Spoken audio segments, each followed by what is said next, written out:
Peter, you might be the first person on this planet that has ever shut me up for this long. Good old Heraclitus, I tell you, that wild and crazy guy. If I came to you and I gave you $10,000 for 20% of the company, deal. Yeah. So,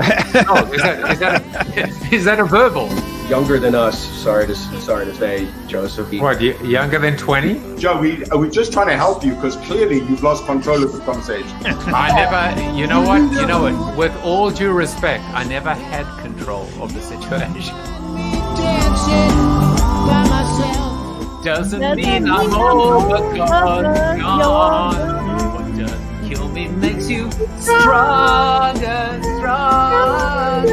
Look at you! You are insane. How did I do that? You're insane. You're insane. Well, hello, everybody. It is Monday, December 14th, and it is time for Corona TV. Natalie, Carol, Jaffe is watching. Stephen, Ruben are watching. Tom Morris is here, starting a new week with hope, positivity, optimism, and if there's time, a little bit of philosophy. So you didn't expect that, did you, Tom Morris? We also, this is take two. Look at me, I'm a star on YouTube. It's take two with Nate Woodbury. More on that in just a brief moment. But before we do, I actually want to tell you about a very special event. So I met a guy years and years ago, back in the early days of internet media and marketing, a guy by the name of Tom Dearline. Tom, I think he worked at Dynamic Logic at the time, if I got that correct. We used to go to all these digital media shows together. Well, come 2005 and 2006, and I got into the game in earnest around about 2000, in the bubble period. Tom ended up going to serve our country and protect our nation. He ended up in Baghdad in around about 2005, 2006. He was critically wounded and spent a lot of time rehabbing. And he's good today. And he's a Purple Heart recipient. He's just a wonderful guy. And, I'll tell you a little bit more about it on Tuesday and Wednesday. But the TD Foundation was established. And the TD Foundation really is designed to support our wounded warriors and families of our fallen heroes. There's been an event every year. Obviously, this year, that event is remote, is virtual. But that event is actually going to be on Wednesday, December 16th, 7 to 8:30 p.m. Eastern Standard Time. And it is hosted virtually by the folks over at The Room, Mr. Fishman, Mr. Finnegan. Tickets are $100 and you are supporting a worthy cause. This is how you can RSVP, tdfoundation.org. You can see it below. I will place a link below as well in the comments thread if you want to get involved and appreciate it. We need to share the love. We need to spread as much good as we can in this world. And that is certainly what I'm doing today on behalf of Tom. So today is National Cocoa Day. If you are in the Northeast, you are gearing up for what could be a foot of snow on Wednesday. So you probably are reaching for that National Cocoa right now, the National Cocoa right now. Or if you're not reaching for cocoa, because I'm pleased to tell you the weight plummeted last week, just under 4.5 pounds. Go figure. Whatever this blip was, this rise, as you can see on the graph, seems to have normalized again, I'm happy to say, number one. Number two, it was definitely due to a decrease in carbs, especially things like French fries, a little bit of a weakness. That was another thing as well, and an increase in things like salad and chicken salad as well. But the other thing that I just wanted to mention is, for me, I don't know about you, but my mental health is very much connected to my weight. When my weight is down in the morning, I feel upbeat, I feel, uplifted, I feel motivated, I feel positive. And when I put on weight, I actually feel this pressure, I feel this weight on my shoulders, this cloud. So I'm feeling pretty good. And I just wanted to share my fat blogging exploits with you today. Well, this week, as I mentioned, Nate Woodbury returns for Take Two. I've seen him. I've seen his picture. I've heard his voice, and he looks like the YouTube star that he is. Everything is good. Touch wood. I don't want to jinx anything. And then tomorrow, Kerry Gorgone from the Backpack Show will be on. George Tannenbaum is going to be talking about the good old, the bad old days of advertising. I think Farah Bostic on Thursday, and then finally a community show. Mark Schaefer, David Meerman Scott in the same place at the same time. Will the world ever be the same? Kuda Biza, Faith James, and Ian Pritchard, who will be this time trying at 4 a.m. in Sydney. Last time was 6 a.m. So let's see what happens. But soon you're going to reconnect with Nate. He's a wonderful guy. He's a gracious guy. He's a generous guy. And he's a giver. And I mean, he taught me so much even in the time that he was on, and he will teach us again. If you are on YouTube, if you want to make it big on YouTube, if you have a client that has a presence on YouTube, you're going to want to tune in and share this with people and tell people about this. You're going to want to because you're going to learn a lot. Well, let's do birthdays very quickly. My good friend Chris Burgrave, happy birthday for Saturday. And of course, Joey Dumont, one of the regulars on the show. Happy birthday to you. On Sunday, Connor Crawford and Andy Tress. And then finally today, Mr. Bruce Turkel. Don't bore us, get to the chorus. Another previous guest on the show, Ashraf Muhammad. I haven't seen him in ages. Andre Magaziner, Mandy Berkman. Happy birthday to you. And then on LinkedIn, just a few people. Let's just pull out one or two people that I can see. Sean Goodwin, Todd Morris, Michael Farmer, who's going to be on the show next year. David Guetta, oui, vive la France, David. David, the other David Guetta, by the way. Gada Hamuda from my Ogilvy days. Javier Farfan, happy birthday to all of you, and I hope you guys are doing well. Well, it's time to get to our seated soliloquy. But then, I realized that actually I did the seated soliloquy last time. So I'm going to cheat by actually doing this. Appropriately so, today's seated soliloquy is called Internet Famous. And, again, it is inspired by my guest today. Fame, ain't it a bitch? Well, that's the catchphrase from the E! Show Mysteries and Scandals, hosted by AJ Benza, and it later became the title of his autobiography. Fame and fortune are about as much a part of the American dream as the prototypical white picket fence, blue jeans, or apple pie. Back in the day, so pre-YouTube, celebrity was reserved for an elite few. The barriers to entry for newcomers were so high that it took a massive amount of good fortune, luck, to make it big. Then came the internets, and with it, an obliteration of those barriers. Enter the web-lebrity and the ability to become internet famous. Enter viral marketing and the ability to go viral. Enter a complete democratization of content creation and content creators. Surely the new generation would wipe out the old school in just the click of a mouse. Not so fast, Kowalski. While anyone can start a show or channel, making it big is a whole other story. Since COVID hit, everyone is now an on-screen wannabe. There's been a run on web cameras and microphones. I know I had to pay top dollar for my Logitech, and thankfully my Blue Yeti X microphone did not require me selling an organ. Then there's the whole virtual studio setup, including, but not limited to, lighting, and as you can see, I still don't know what the hell I'm doing, green screen, teleprompters, camera switching, and hotkeys, to name a few. But it strikes me that this is just the tip of the iceberg. And there truly is an art and a skill that props up an additional pillar that I don't think gets spoken about it as much. The back office magic that houses production, content, keyword, search strategy, and more importantly, the actual structure or construction of what makes a good video great.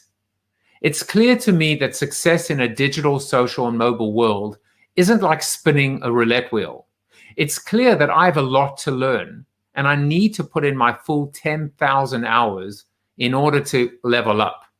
it dawns on me that I'm still at the beginning of the journey. It's a daunting one. And I have the drive, though, the determination, the gumption, the stamina, and the staying power. All I need now is a Sherpa. And I think maybe I found that Sherpa. Well, that Sherpa would be Nate Woodbury. By the way, this is live, Joe. This is as opposed to pre-recorded, Joe.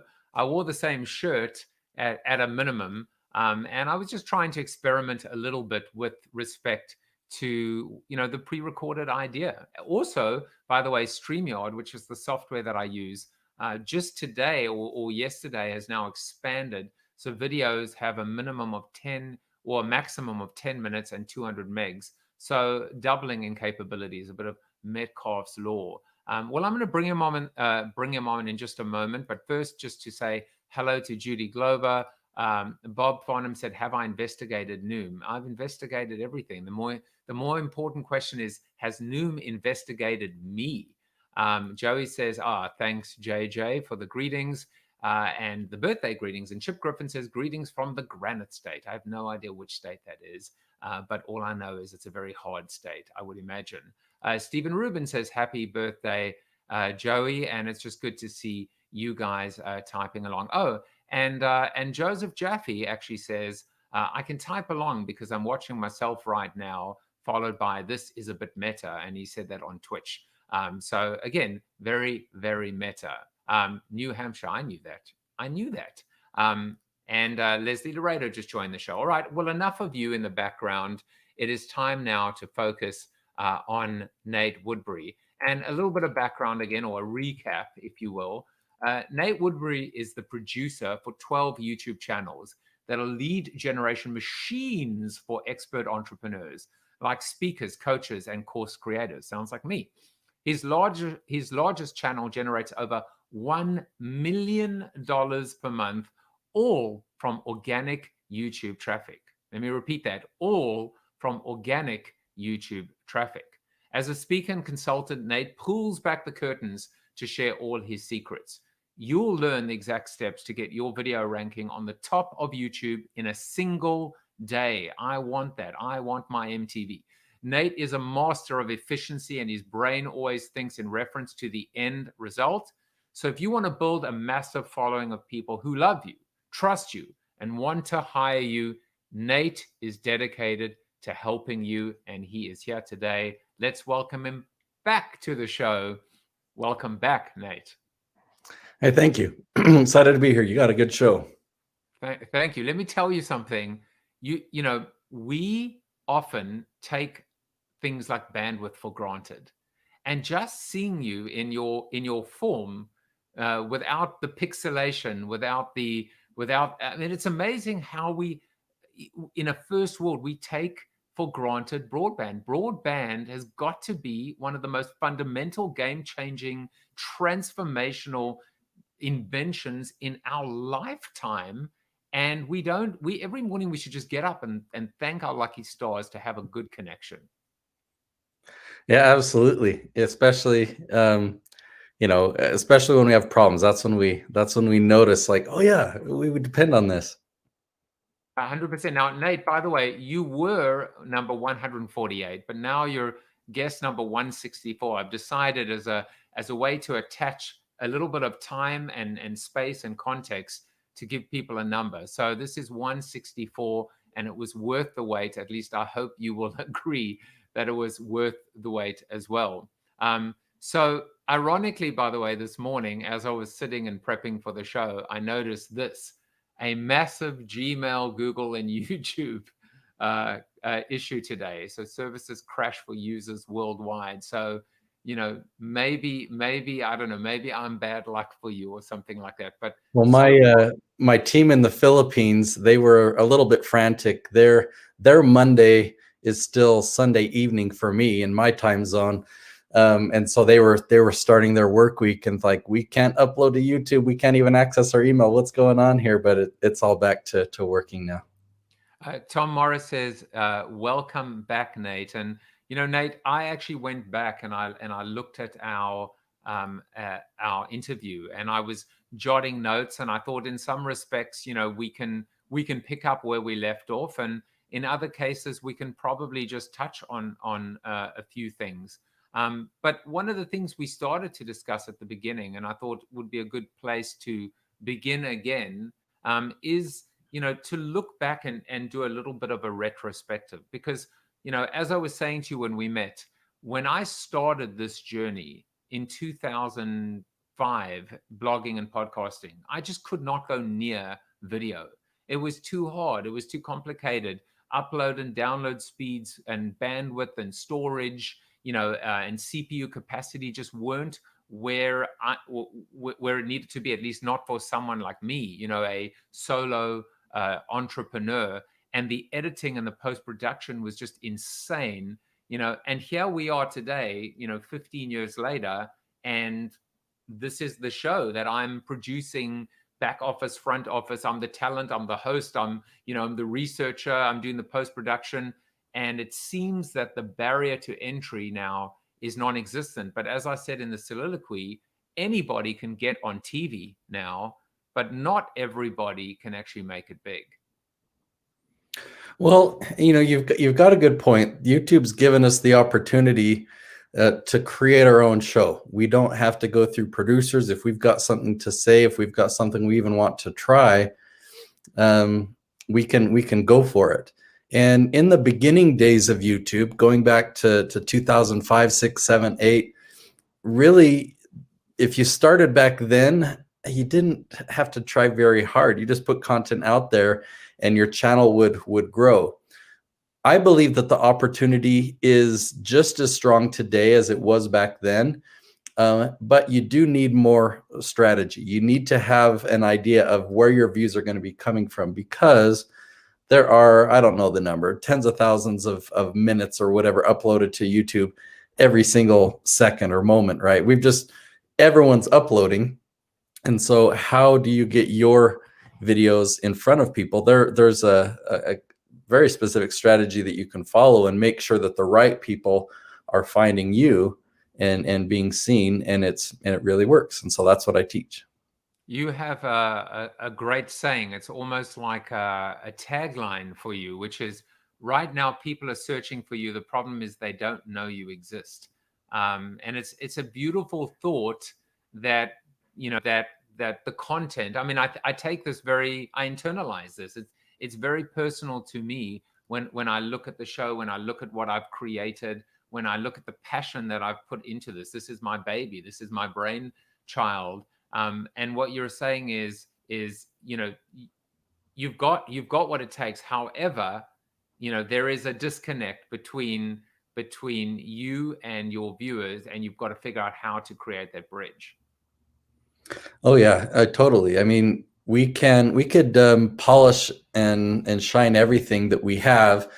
We could have Steven Spielberg come and produce our videos. But if people don't know who we are, there's not a strategy in place to be found, it's not going to be seen. And so I mean, people really are searching for you. I mean, every person watching this right now, I'm talking to you because you have experiences, you have expertise, you have answers to questions, and people all around the world are asking these questions. They're searching for your help. They really don't know you by name. A lot of people don't know Nate Woodbury or Joseph, they don't know us by name until we get in front of them. So there are a couple of things. I almost let me give you two scenarios for that moment, that tipping point moment. The one is the slow burn, the idea of put your head down, put your 10,000 hours in, stay the course. Your message that you said a few minutes ago, which is you believe the opportunity is as big and as ripe as it was back then. So there's almost this belief that says, don't give up, because in 2 years' time, if you did, you're going to wish that you had stayed the course. The other one is the tipping point, the viral success, being discovered, that moment of just going from zero to hero. Are both viable, or do you seem to lean towards one versus the other? Well, I've never had a YouTube video go viral. I've had videos get millions of views, and yet none of them have gone viral. I don't go after trends. I don't. I've seen plenty of people that have had those things happen, but of course we see them because they went viral, right? So we only see the rare occurrence where something goes viral, and most of the time it's not something that is really profitable anyway. I mean, they go viral for something. I have a friend of mine who's a business coach, and he went viral because he went through a divorce that was awful. He wrote a post on Facebook about what I wish I had known before I got married, type of thing, and it went viral. He was on USA Today and everything. But it's like, how does that help promote his business and what he's actually an expert at? It kind of promoted what he's not an expert at. So the strategy that I take is, it's very systematic. It's not as exciting. I mean, when you see the results after 1 year and after 2 years, the results are amazing, and people are like, "Oh, this is amazing! This is awesome!" But it's definitely a gradual momentum building process. I mean, I tell people, be prepared for as aggressive as we're going to launch. The first 4 months, you're not going to see anything happen. I call it boring. The first 4 months are boring, and yet we're posting content, 5 days a week, and you expect something to happen. It takes time. It's funny. I think Judy might have fallen into the same trap that I would have, which is she was asking, what are the quick growth strategies? And I think your answer is there are no quick growth strategies. Well, or are there? It's all relative. It's all relative. Okay. So what is quick? To go from obscurity to like you're the influencer in your space, and to do that in 2 years, I still say that's pretty quick.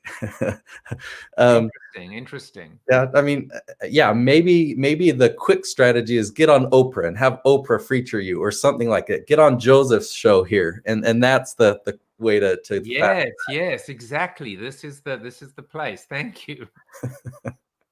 No, but I mean, it's such an important point what you said. It's not dissimilar even to looking at one of my fat blogging charts, which is you could weigh yourself every minute of the day or every hour in the day, and you can see something that looks like this. And then over time, when you stretch it out, you might just see a flat line, or you might see a slow rise. And I think that's your point. You should be realistic about your relative timelines.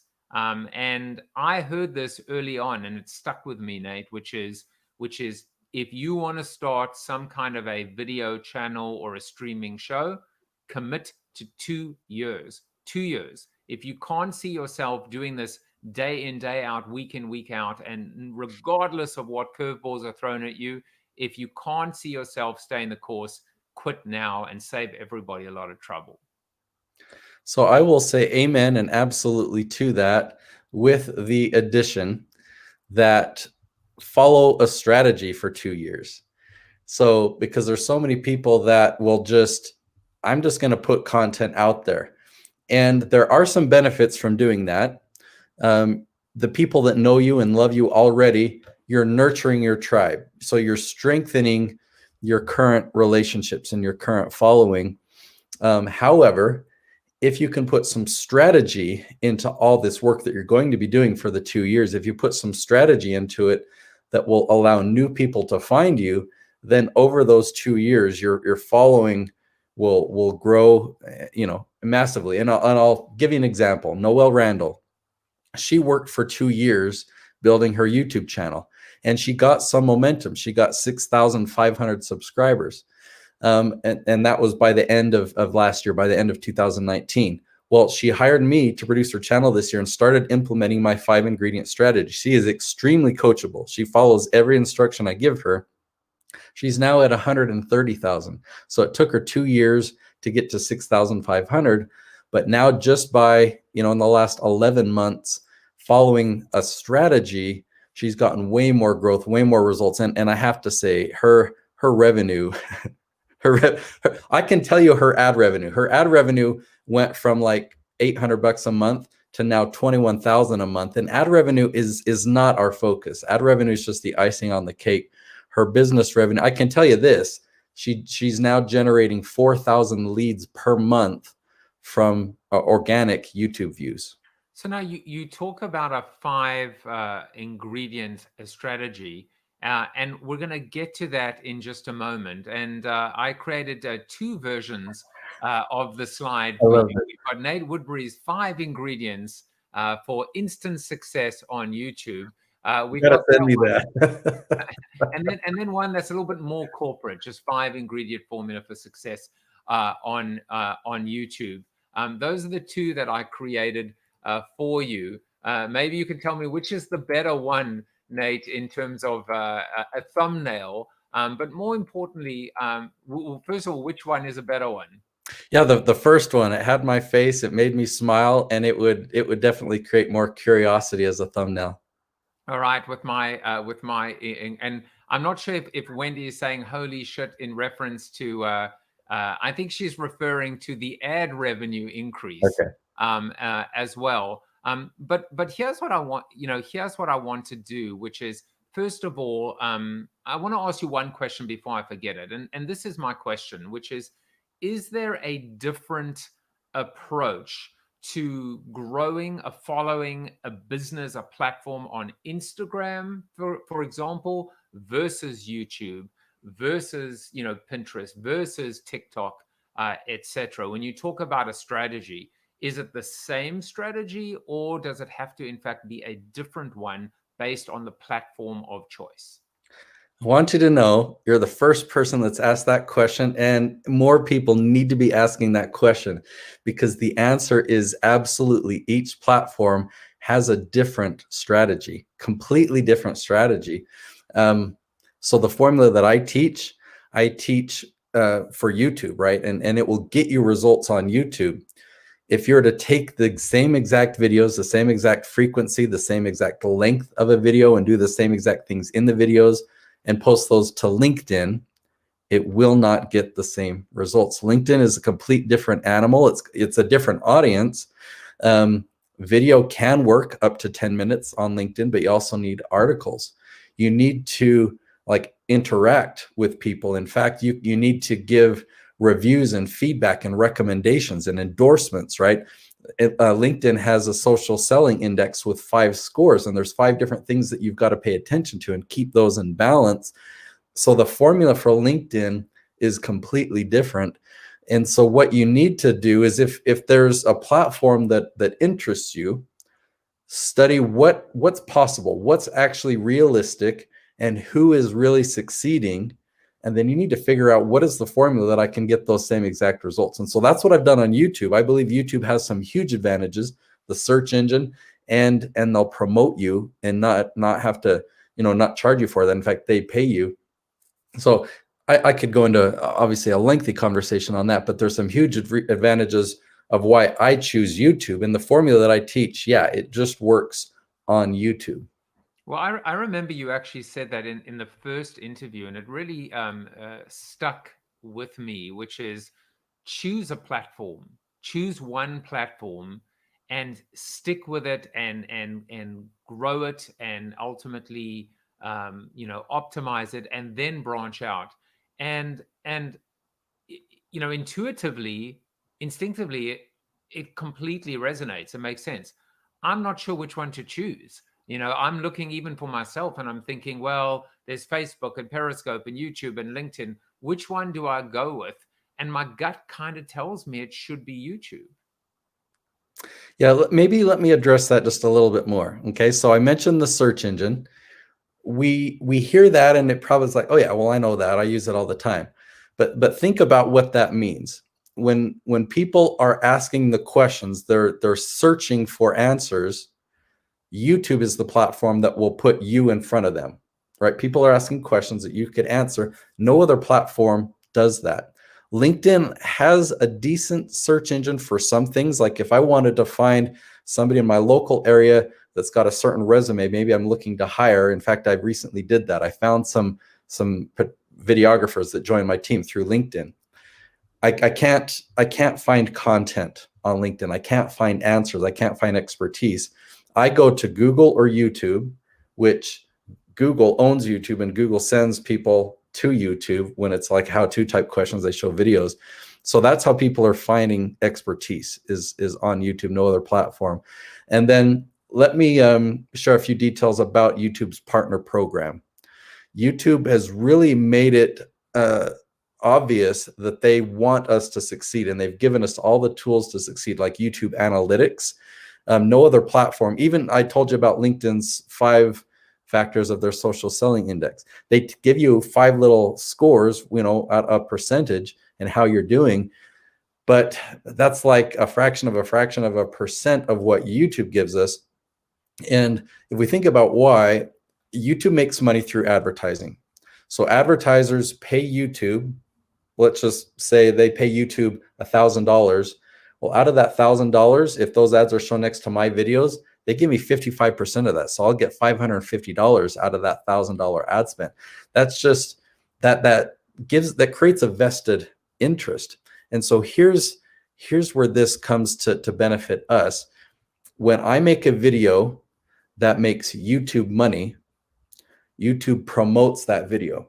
So when I said earlier that I've never had a video go viral, yet how did I get millions of views on my videos then? Well, they started getting search traffic, and YouTube put an ad right next to it, and that ad performed well. So YouTube started promoting that video to tens of thousands, hundreds of thousands, and many of my videos, millions and millions of views, because it makes YouTube money. Now, I did not have to pay for that promotion. YouTube actually paid me. And I'll give you, this is my biggest example, okay? A video with Chris Crone. He teaches real estate investing. We made a video, how to invest your money in your 20s. That video's had 6 million views. Now, I was a partner with Chris Crone on that channel for 5.5 years. I had him buy me out recently. But in the 2 years that video launched and got 6 million views, my ad revenue was 160,000. That's how much I personally received from that one video over that 2-year period. And the video was a big lead generator for Chris. My estimate is over that 2 years, that one video brought him a return of about $3 million in business. And so that's the advantage of YouTube. The advantage I'm talking about right there is YouTube promoting you.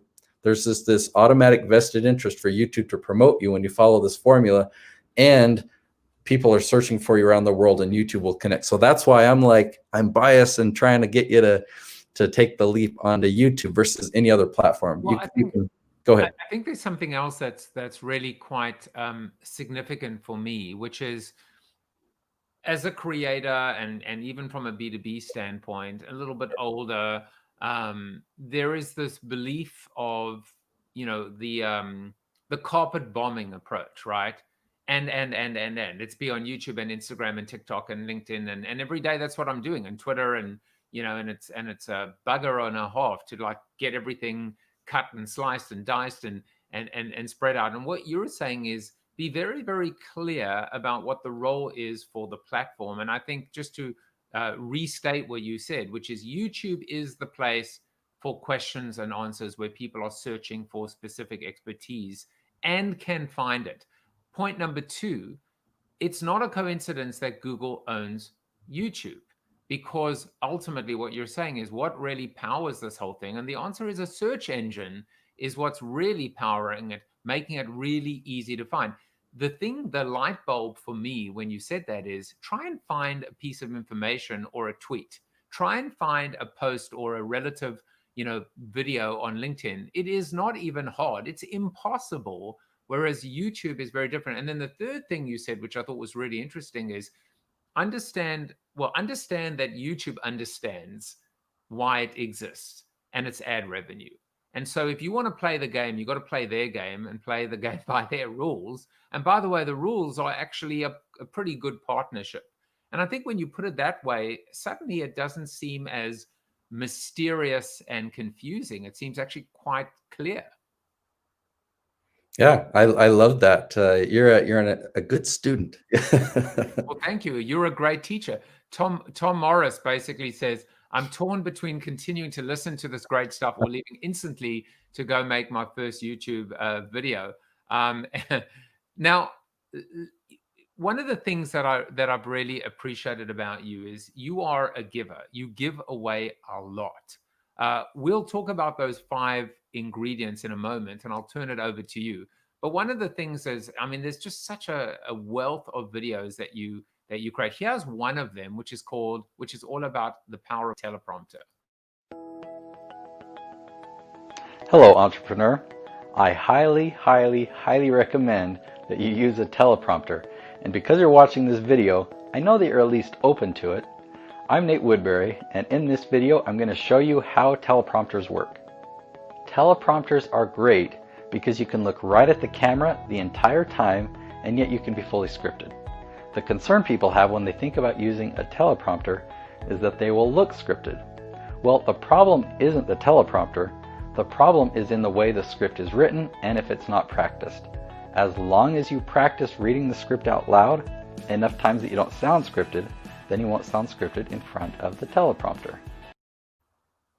How did I do on the teleprompter, by the way, in the soliloquy? So you asked me that in advance, and so you did awesome. The one thing I noticed is your eyes were looking down. And when you have an actual teleprompter, it puts the words in front of the lens. That's one big piece. Now, that video is a bit older, and I want to append to that message, if I may. So a teleprompter can be a great help. When we're nervous, when we don't know what to say, using a teleprompter and then practicing with it so that we don't sound like we're reading and being able to look right into the camera so we're making eye contact, it can be a great help. The disadvantage to a teleprompter is it takes a long time to write a script.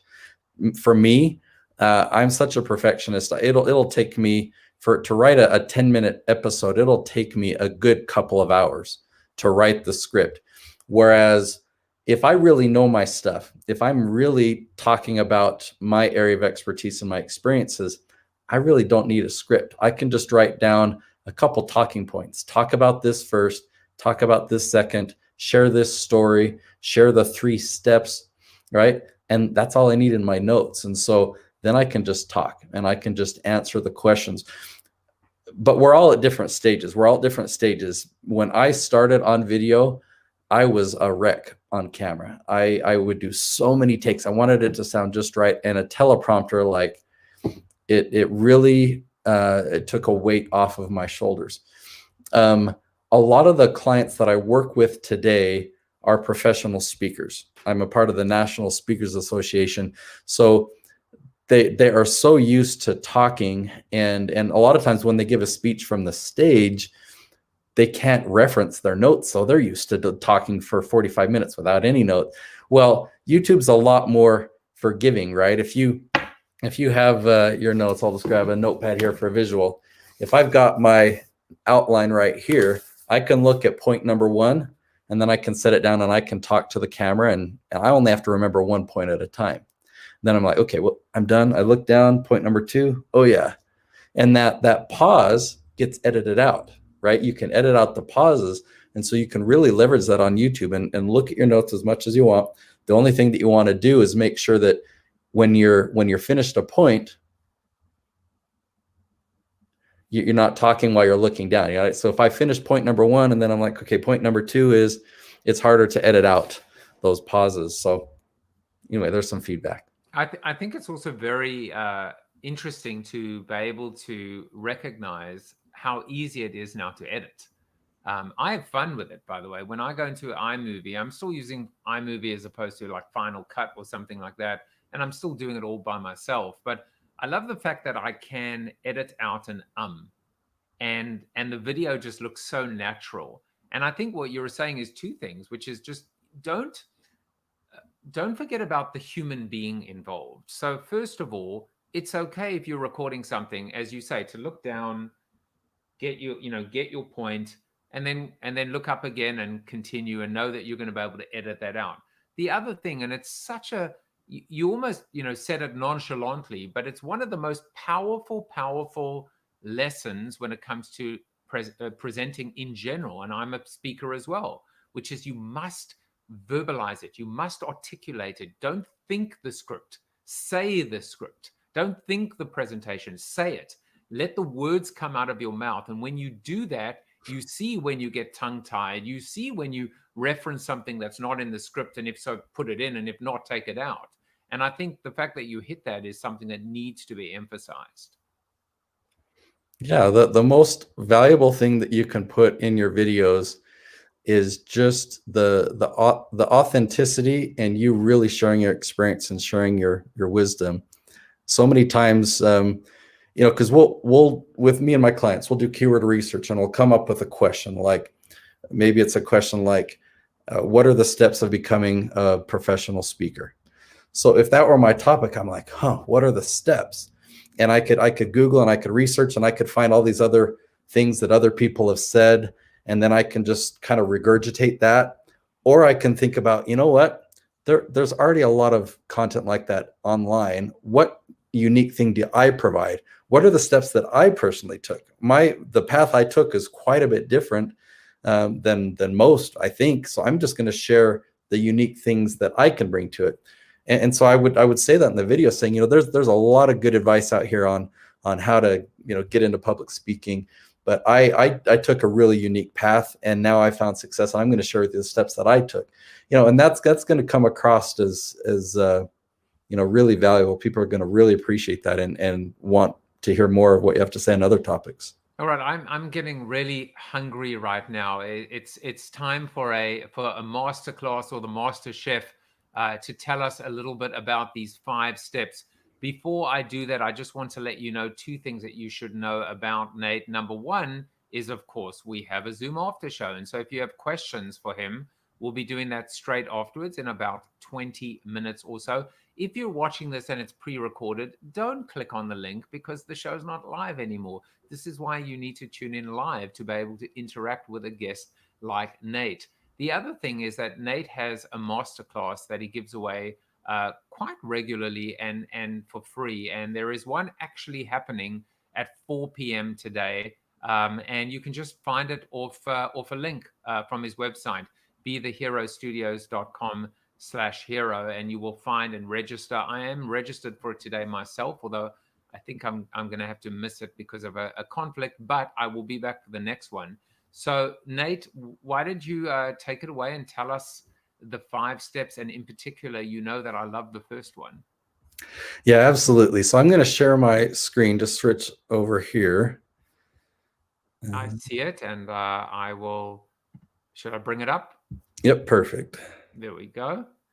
Okay, so the reason I'm showing my screen is because I have some visuals to really illustrate and help you understand my first ingredient. So there are 5 ingredients to this YouTube strategy, and this is if you follow these 5 steps, you'll get that search traffic from YouTube, and you'll get the promotion from YouTube to new audiences. All right.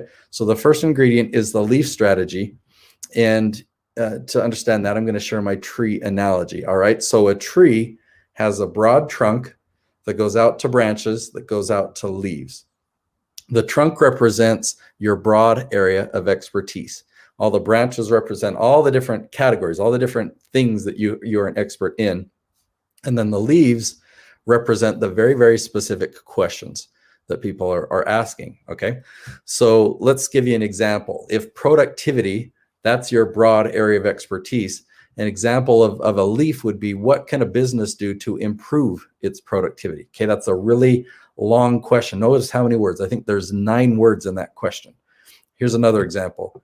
What can increase productivity in a dental office? Well, that's pretty specific, right? And how to treat employees with respect to increase productivity. The thing that I want you to know, I did not make up these questions. We don't need to. We don't need to make up the questions. We know what our trunk is, or we know what our branches are. And there's a tool that I'm going to show you that lets you know what the leaves are.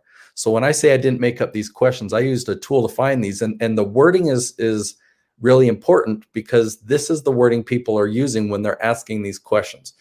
These are questions that get consistent or regular search volume every single month. So I know that when I title my video with these exact words, that I've already got an audience in mind, that there's already an audience that's going to find this. All right. You have to do keyword research before filming. You cannot SEO videos that you've previously filmed. I've had obviously many clients over the years ask me to do that, saying, man, I've got so much content that I filmed. It's such valuable stuff. I just need people to be able to find it. Can you SEO it for me? That's not how the strategy works. And I think as I show you more examples, you'll understand why that is. But imagine, well, let me just go back here. Imagine I made a video on productivity and I talked about some key pieces of increasing productivity, let's say, but then I do keyword research and I find what can increase productivity in a dental office. I can't just put that title on a productivity video. I actually have to talk about a dental office. And when I start the video, I'll say, hey, welcome back. Today we're talking about some things that can increase productivity in a dental office. All right, you just can't give any productivity video a title like that and think you're going to rank. You got to do the research first so that you know who you're going to be talking to and the specific points you need to cover in that episode. So here's some examples from Paul Jenkins: how to stop siblings fighting all the time, how to get kids to listen without yelling, how to motivate a lazy teenager. These are questions people are consistently asking, and we did keyword research to find these. Now here's kind of the magic of this. You never have to make a video on a trunk or a branch. You just make a leaf video after leaf after leaf after leaf after leaf, and eventually you're going to dominate YouTube for this entire tree. Okay, so you will dominate for your trunk and branch categories, but you just go after leaf after leaf after leaf. You go after a trunk or a branch, there's too much competition and no one's going to see your videos. But you go after a leaf that just has a trickle of views, you get ranked instantly, and the right people find your video and they watch it all the way to the end. And I'll show you an example of that. But let me show you the tool that I've been referencing. So this tool is called the Keyword Magic Tool. I love that name because it describes it so well. The website I'm on, if you see in the corner, says SEMrush. They have a lot of tools, and I don't use any other tool of theirs. I'm sure they're great, but I don't need anything else. I just use their Keyword Magic Tool, and I'll demonstrate it for you. So let's say the trunk of your tree is change. Let's say you're an expert in talking about change. I'll hit search. Then I'm going to turn on this questions button, and then I'm going to turn on this advanced filter and turn on a minimum word count of 8. So I'm looking for questions that have 8 words or more. That's kind of the default where I start. And when after doing that quick thing, I put the word in change, hit questions, put in 8. I quickly found several questions like how to deal with a life-changing injury, or how to deal with employees' resistance to change, how to change your life at 60 years old. I mean, this one's how many words? 10 words. What are the primary components necessary for a lasting cultural change?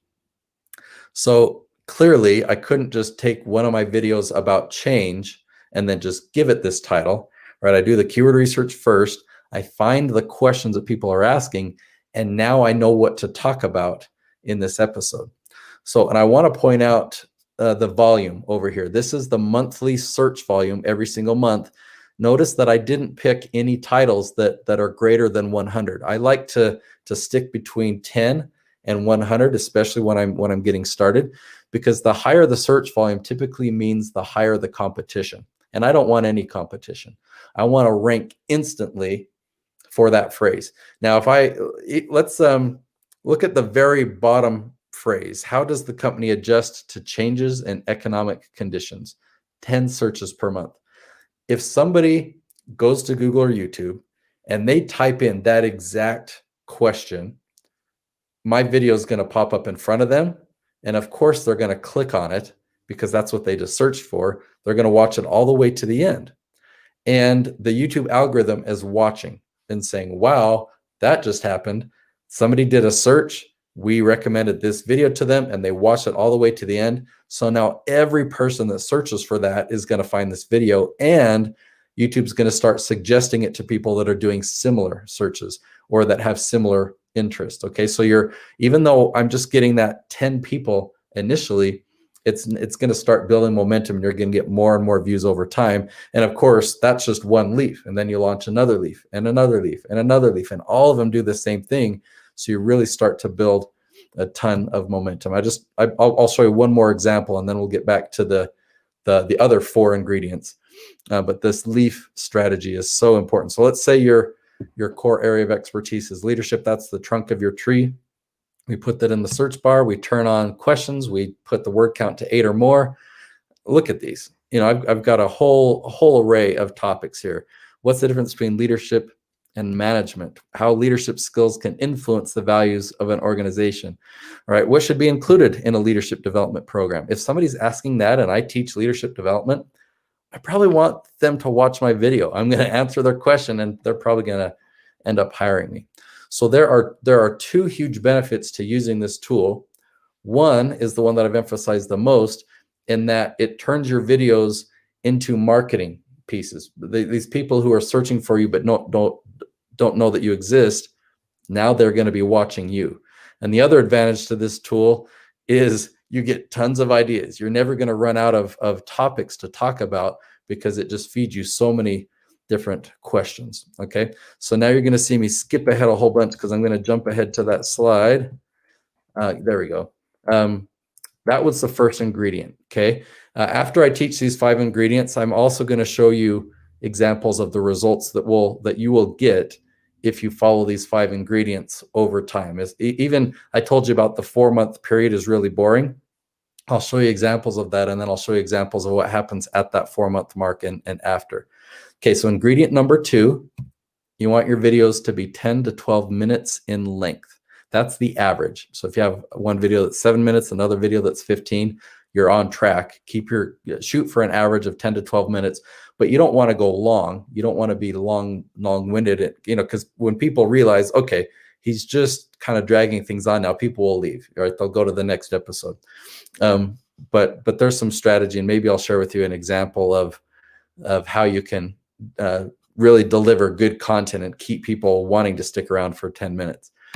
You also want to have good average retention. I shoot for 50% or higher, which means if you've got a 10-minute episode, if people start out and they're only watching the first 30 seconds or first minute, and then they're leaving, either because they got what they came for, or just because they didn't know if they were in the right place, for lots of reasons, there's some strategy you can use to make sure people stick around. And YouTube likes watch time. The more time people spend watching your videos, the more YouTube will promote your videos. All right, ingredient number 4 is custom thumbnails. So YouTube has, they'll just grab a random screenshot from your video and use that as the still image, but that doesn't really work too well. You won't get that many clicks. And so you can use a free website like canva.com to design a thumbnail. And just the goal is to create an image that will create curiosity and make people want to click. And so of the 2 images that Joseph showed earlier, oftentimes when it shows a person's face, you can see the whites of somebody's eyes. That generally will attract clicks. A funny expression, like some of the best YouTube channels out there, you go and you'll look at their thumbnails. When I say best, I mean best performing. And there's always like some like, oh, what's he doing? What's so exciting? Or why is he so surprised? Or as opposed to just, like I can be a lot of times. So that's custom thumbnails. And I'm going to skip past a whole bunch of slides here as well. And then we're going to get to what I was illustrating is after you get some momentum on your channel, you can do A/B testing of thumbnails. And just by making subtle tweaks, you can figure out, ooh, that just made a 2% increase in my click-through rate. So know that there are opportunities out there for that.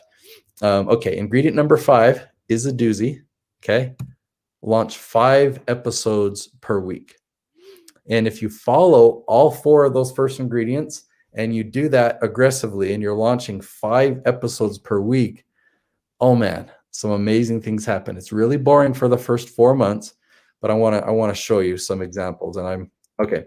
So Chris Crone, I started this channel with him 6 years ago. We had 0. We started brand new. And for the first 2.5 years, we only launched 1 episode per week, and it grew gradually. We followed the first 4 ingredients, and it grew gradually. We started to get a lot of interest. But I went to him in April of 2017 and said, I predict that we will have some explosive growth if we go to 5 episodes per week, doing the exact same strategy we've already been doing, just increase the frequency, give us 4 months, and we should see some magic happen. This is the first channel that I had done this on. Well, if you look at those 4 months, you know, it's kind of flat. I mean, you see ups and downs, but there's not any real significant growth. At the end, you know, as we got into August, we started to see a little bit of growth, and then it happened. On the day of that 4-month mark, boom, we had a spike. We call that a spike in the YouTube world. We had over 10,000 views in a single day. We'd never even come close to that before. And just fast forward a few weeks, that's that first spike. And so we had much bigger spikes, 35,000 views. And the reason, what was the reason for the first spike? The reason is at that 4-month mark, you start to get suggested traffic. So for the first 4 months, you're laying a foundation of search. You're starting to get found by the YouTube and Google search engine. And you're building this relationship of trust. I don't know why it's 4 months, but something happens at the 4-month mark where YouTube starts to send you more of what they call suggested traffic, where they've never heard of your channel before. They're watching another video, and then your video appears next. Like YouTube saying, hey, here's a video you should watch next. It could be alongside it. It could be, you know, before it or after it on the kind of the menu that you see afterwards. There's a variety of ways that YouTube does that. But that's where those spikes come from, is when YouTube starts to promote you. So let me show you another example. So this is Paul Jenkins. This is what his channel looks like during that first 4 months of following all 5 ingredients. And his spike came a week early. We had that first spike. And then a few weeks later, you know, that's that first spike. We had a much bigger spike. Let me show you John Crestani. John had, I'll give you a little detail. John really wanted to grow a YouTube channel. He had a very successful business. He broadcast these numbers all over the place. So I can tell you that in 2018, his business made $6 million. He had grown his channel through paid traffic to 65,000 subscribers. This was an empty channel. He had the number. He had 65,000 subscribers, but there were no likes or comments. There was no ad revenue, and this was not generating leads for his business. So for the year 2019, he hired me to produce his channel, and we did grow that number. We grew it from 65,000 to 250,000. But also December, so I just produced it for 2019, and then he took it back over because, you know, he had really mastered my strategy. By December, the last month that I worked with him, he had generated ad revenue. It was 18,000 that last month, just that 1 month. He was getting tons of comments. There's a lot of engagement. He had turned this channel into a lead generation machine following these 5 ingredients. So now with that, you know, backstory, let me show you his first 4 months. So this is just January through May 1st of 2019. And you see, we actually had a couple bumps along the way, and then we did have that spike at that 4-month mark. One more, 3 key elements. They had a spike about a week or so late, maybe 10 days after that 4-month mark. So Nate, I think this is great, and it's almost like a magic number of 4 months. Mm-hmm. I know the 3 things you care about are, and you talk about, are focus, strategy, and work, right? Hard work and putting the work in. That doesn't sound like a get-rich-quick scheme. That doesn't sound like a instant viral marketing success. Just add YouTube pixie dust. Mm-hmm. I like the fact that here we are today, 15 years later, and you're saying it can be done. It will be done. If you put your head down and if you focus on the fundamentals. The other thing, and then I have a quote for you. I always try and find 1 quote per episode. Is what you really are talking about is customer centricity, or maybe a different way to talk about it in YouTube terms is audience centricity. So this is a quote that I found for you. The great thing about YouTube is there are no gatekeepers. No one is waiting to tell you if you're good enough. It's just your audience. And that quote came from Lindsey Sterling, who's an American violinist. And I love the fact this is something that search found when I was looking for great quotes about this, that, you know, as a public speaker, if I'm hired to deliver a presentation, sure, they could just say, hey, Joe, come in and talk about customer service. Come in and talk about built to suck, or why corporations suck, or whatever the case may be. But what you're saying is, well, why don't you find out what they're searching for? The equivalent is a client picks up the phone and says, could you talk specifically about how a company that was once great has lost its way and then could be fun? And that's the point. It's customization of content. The Leaf strategy makes so much sense. And a lot clicked for me today. So I want to thank you for that. There isn't much time left, but I do want to ask you this week's Corona question. You are my lead-off hitter this week. The Corona question is this: how have you kept physically and or mentally fit during this crazy, crazy period of time called 2020? Well, as we've talked about before, I love mountain biking. And so during the warm weather and the dry weather, definitely mountain biking. And now as we've headed into winter, I look out the window right now and we just got a fresh inch of snow. I invested in some Peloton equipment. So I've got a Peloton treadmill and a Peloton bike that we've got in our home workout Ninja Warrior training studio that my son has. So and it's actually become quite popular among my kids. I didn't realize how fun they would how much they would enjoy these workout classes that they can do at home.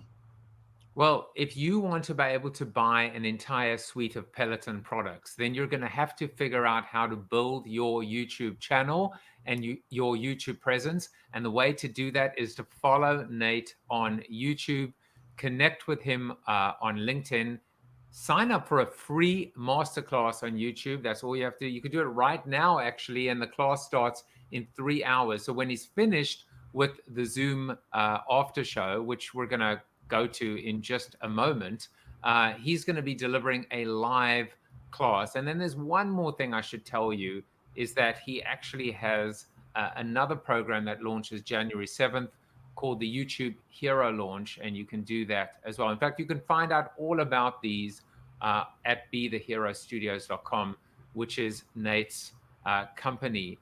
Nate, this has been illuminating. Tom says we're so grateful to Nate for coming back with great broadband, and it was a masterclass indeed. I want to thank you for your time today.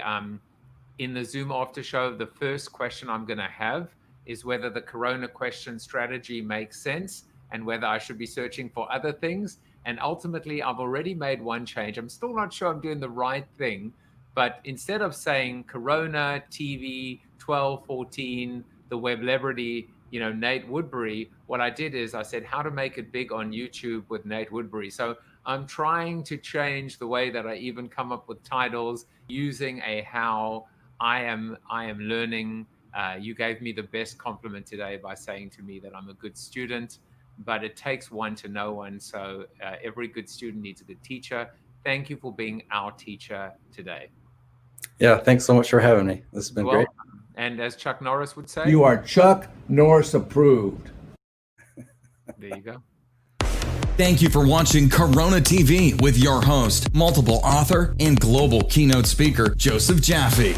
Corona TV is the show about hope, positivity, optimism, and if there's time left over, a little bit of marketing. The after show on Zoom starts right now at bit.ly/Corona TV After Show.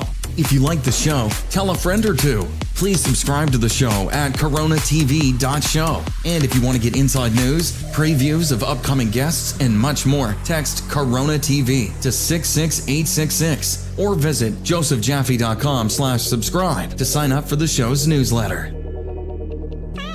And despite the best ministrations of your wife, you still look ugly.